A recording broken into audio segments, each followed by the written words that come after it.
have a look at that. So yeah, very often in a camper van you end up with shitloads of cables as you add more stuff, which is cool, but it gets bloody expensive. It gets really expensive.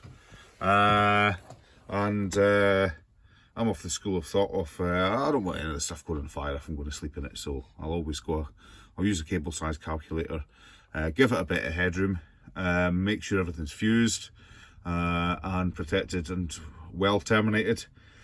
But in a lot of cases, you're not using a lot of current, the voltage is low, so you can use data cable. You know, these wires are they're good for about 40 volts. Now you get 22 American wire gauge and 24 American wire gauge Cat 5 cable. The lower the number, the thicker the cable. Sorry, you get 26 as well. 22 wire gauge is Cat 6, none of that's here.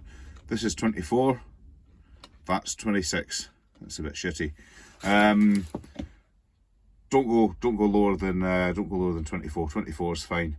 And also use a stranded cable as well. So there's two types.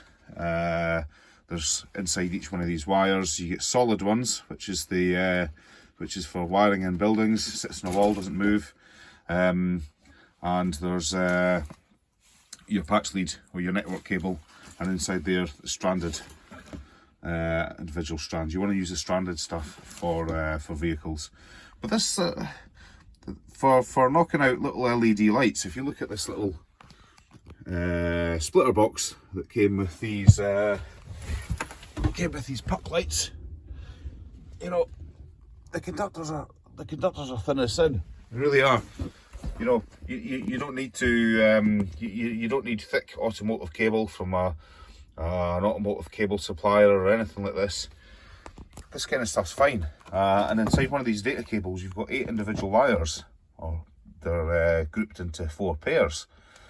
So you've got a live and a neutral to each. So what you could break into one of these. You know, you're only using, say, 2 wires for a circuit, but you're running that cable to a point in your van where you're going to, you know, run something else. You know, you could break into that cable, pull off a pair, all this kind of stuff. I've not bothered, honestly. You know, I really can't be bothered. It's so cheap anyway. I've just run individual cables, but you know, it's cheap to get hold of. Really, really cheap. I mean, you've probably got loads of these knocking around in a drawer somewhere from umpteen routers that you've got. You know, if you're not into data networking and stuff like that. Yeah, it's cheap.